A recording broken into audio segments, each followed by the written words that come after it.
Test. What's going on? Ladies and gentlemen, welcome back to VOV Summer. Today we're going to be talking about time management. Time management is absolutely a skill. It's not something that just comes down to self-discipline. Of course, you need that, but it's a lot more complicated than you might think. Today we're going to be going through 10 tips, 10 of the most vital, important things that you need to know to properly manage your time, because time management is life management. To this day, I work on my time management. It's not amazing. And I absolutely am going to be rewatching this video of myself because these are 10 tips that anyone can benefit from. I'm basing this video off of a seminar I watched by Brian Tracy. It's super old, but it is still very applicable. The most valuable resource you have right now in your life is time, productive time. It's not money. Money comes and goes. Once you lose time, it's gone forever. So pay attention. We're going to get your life on track here. 80% of the people watching this right now are between the ages of 18 and 24. And this is a vital time for you to lock down on the exact mindset you want to have going forward into the rest of your life. Because there literally comes a time, once you reach a certain age, that it is almost impossible to change your way of thinking, because we're young, right? 18 to 24. If we're wrong, if we realize that we've been wrong in our approach to life, it's not a huge deal. All right, we look back on our past. Oh, that was our childhood. Yeah, we didn't know much about the world. Now, we're learning new things. But once you reach a certain age, if you have been so dedicated to a specific approach to life, it's a lot harder to accept ideas that challenge that approach that you've taken for so many decades. Because if you realize you're wrong decades into your life, it's so hard to fathom that once you reach a certain age, you just reject it. Like you literally just reject the idea. So once again, pay attention. I would go as far as to saying that time management is the most important skill you can learn in your entire human existence. It's not juggling. It's not fucking wakeboarding, nothing stupid. Time management is absolutely the number one skill that you should be focused on right now if you don't have it. All right, so let's get going here. Number one, goals. What are your goals? What are your short-term goals? What are your long-term goals? You need to put them in writing. Write it down. Literally, pen and paper right now. I know this video just started. You're sitting there with a bowl of Cheetos or whatever, just like, oh, I'm going to relax, watch this video. No. Pause. Grab a pen and paper, write down 1-year goals, 5-year goals, 10-year goals, 20-year goals. What do you want your life to look like going forward? You need to think of the big picture, but then you also need to be able to narrow it down into daily goals, weekly goals, monthly goals, short-term things. This brings us to number 2, plan daily. Make a list every single day. Failing to plan is planning to fail. Wonderful quote. One of the biggest mistakes you can make is waking up without knowing what you're going to do that day. That is such an easy way to improve time management. Instantly, before you go to bed, write down on a piece of paper, what are you going to do the next day? What are your plans? What do you want to accomplish? Approaching a day without a plan is like trying to drive a car without a road. You just swerve in every which way, every direction that life pushes you in. You need a track to run on, and that's exactly why you have to plan the day before. The reason you do it the day before is because when you go to sleep, I know this sounds stupid, but when you go to sleep, your brain, your subconscious mind is going to go to work on your list. All right, if you write down, don't make it crazy. Don't be an idiot. 3 to 5 goals, 3 to 5 things that you want to accomplish the next day. When you go to sleep, your subconscious mind is going to go to work on your list, on your goals. You're going to wake up with ideas, solutions, answers, all these types of things. I think it was Isaac Newton. Oh, I should have figured this out. There was a scientist. This is super unprofessional. There was a scientist that, it's got to be Isaac Newton. Someone discovered something in their, hold on. So there was a German chemist named August Kekulé. This was the guy who discovered the chemical structure of benzene. He went to bed one night. He had a dream, as the story goes, of a snake biting its own tail. And he woke up the next day and realized that the structure of benzene was actually a ring of carbon atoms instead of a chain. He thought it was a chain originally. This is why. This can apply on such a broader scale. I know it sounds a little far-fetched. List the night before. Such a great tip. Number 3 is set priorities. What is the most valuable use of your time? What is relevant? What is irrelevant? You have to understand the most important things need to be done first. Ideally, they be done in your most productive time of day. I mean, People say they're not morning people. I think they're just lazy. I think that everyone naturally has the most energy when they wake up. That has to be true. I would suggest getting your most important tasks out of the way in the morning, because that's personally when I have the most energy. But if you are a night owl, if your sleep schedule is horrendous, maybe your most productive time of day is at a different point in time. But the time in the day that you have the most energy, you want to spend doing the most important tasks. So prioritize. If there are only 2 things, I know this is a video with 10 tips. There are only 2 things you take from this. The most successful time managers in the world have mastered 2 skills: the ability to prioritize and the ability to get the job done quickly. Those 2 things can absolutely 180 your entire life. Prioritizing goals, understanding what's important, what's unimportant, and getting things done fast. I'm an economics student. There's an economics principle called the Pareto principle. It's more commonly known as the 80-20 rule. Basically says that 80% of the valuable results you're going to get are going to be contained in just 20% of the things that you do. Successful people focus on the vital few instead of the trivial many. That's a great way to look at it. There are a few things that you procrastinate on. You think, I'll do it tomorrow.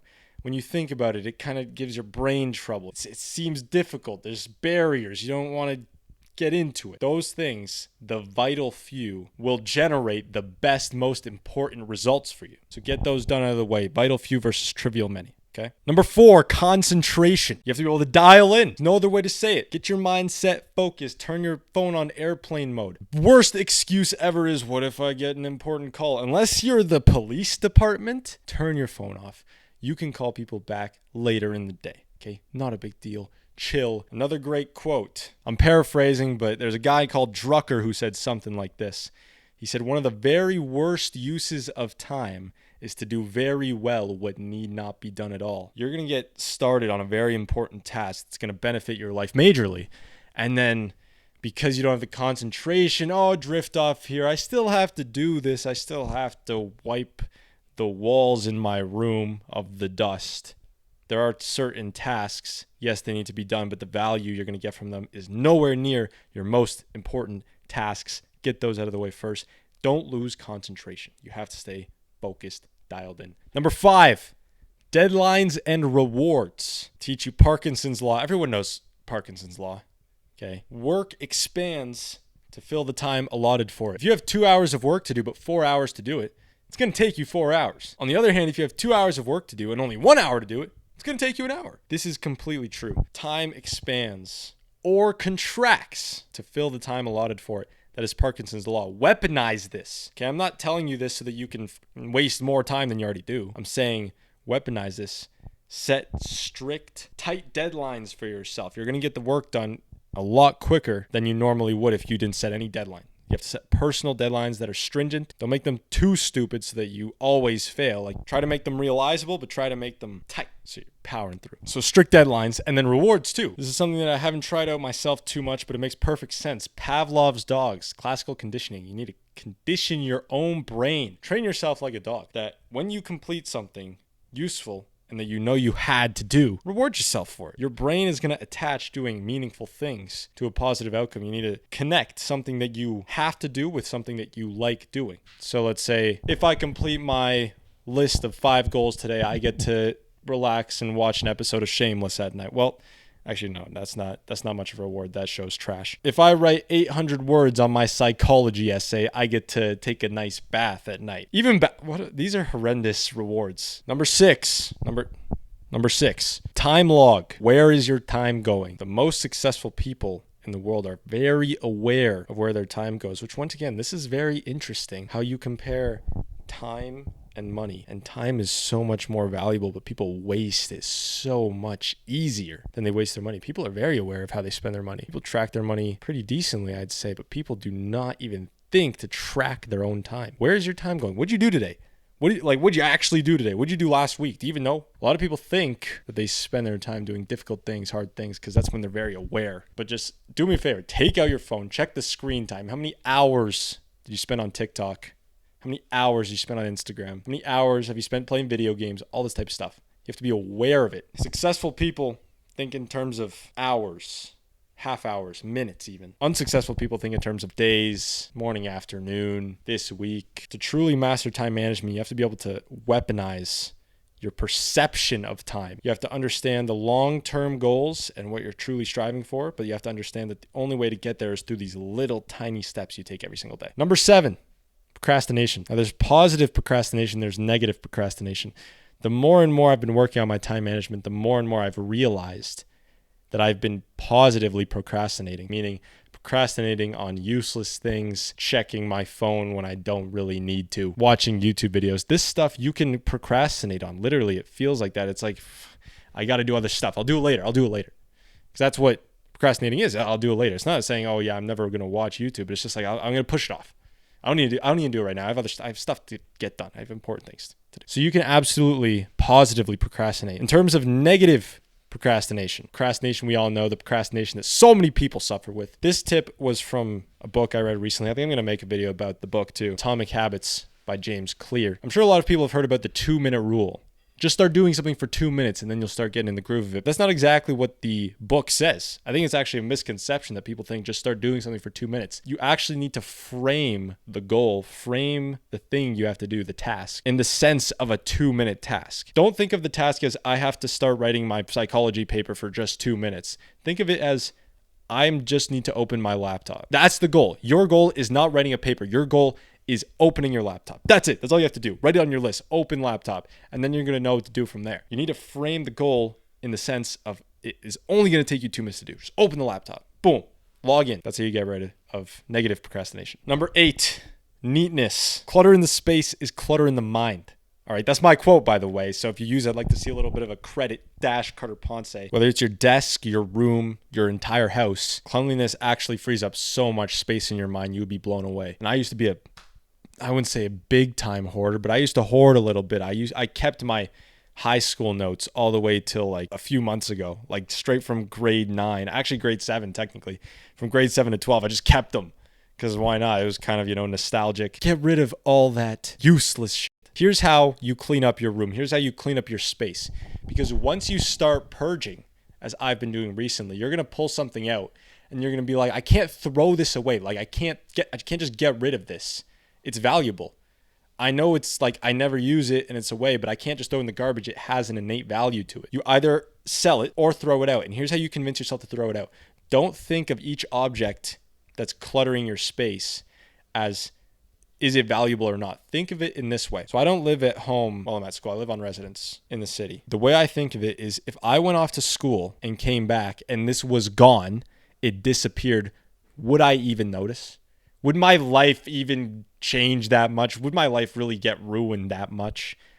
But mainly, would I even notice it's gone? If I would notice it's gone, and if I don't know where to find it in the first place, get rid of it. Clear up your space, and neatness is extremely important, incredibly important. Ask yourself, what kind of person sleeps in a room like this? People don't think that they're dirty, but if you just take a minute and look at the space you're in, it is a perfect indicator of how clean you are. Because for the longest time, I had that problem. I always, had kind of the identity of a pretty clean guy. But when you actually take a moment and say, if a stranger actually walked into here, they wouldn't think that this is a clean person's room. What kind of person sleeps in a room like this? What kind of person drives a car like that? You have to ask yourself these questions. Number 9, punctuality. Get a reputation for being punctual. They did a survey, and amongst their peers, punctual people were thought of to be more reliable, more dependable, more likely to get promoted, more competent, more intelligent, more valuable. All of this stuff just from being on time. Show up 10 minutes early. It will absolutely change your life, and you have to start getting the reputation of it. You might show up late all the time, but the only way, and it's a very simple way to change that, is to just start showing up on time.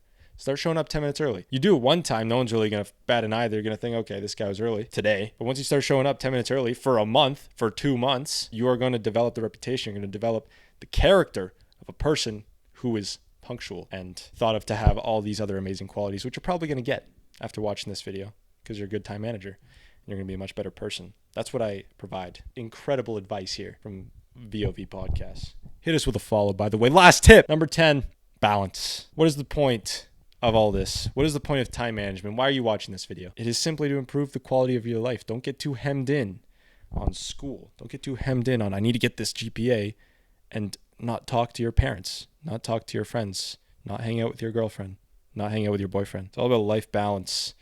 And once again, the reason that you want to learn how to manage your time is to improve the quality of your existence, of your time on this planet. You want to spend it with loved ones. Okay, your relationships are extremely important. Don't neglect those. You need to be able to achieve what you want to achieve in life, and you want to have people by your side supporting you along the way. And if you lose one of them, if you don't have one, then life becomes less fulfilling. So balance. That's all for this video. Hope you learned a bit about time management. I certainly did. I'm going to get a few DMs from people saying, no way you're giving time management advice. Your time management is horrendous. I'm learning. If you watch the full video, a lot of people will see the clips on Instagram, but I appreciate you as a dedicated viewer watching the full length thing. Hopefully you learn from this. We'll be back with another video next week or sooner. I've missed a couple. Again, bad time management. I also would like to mention that this setup is pretty sick. This is my brother's gaming setup. Okay, this isn't mine. These lights, check this out. Hey Google, make the lights party mode or whatever. Let's get this party started.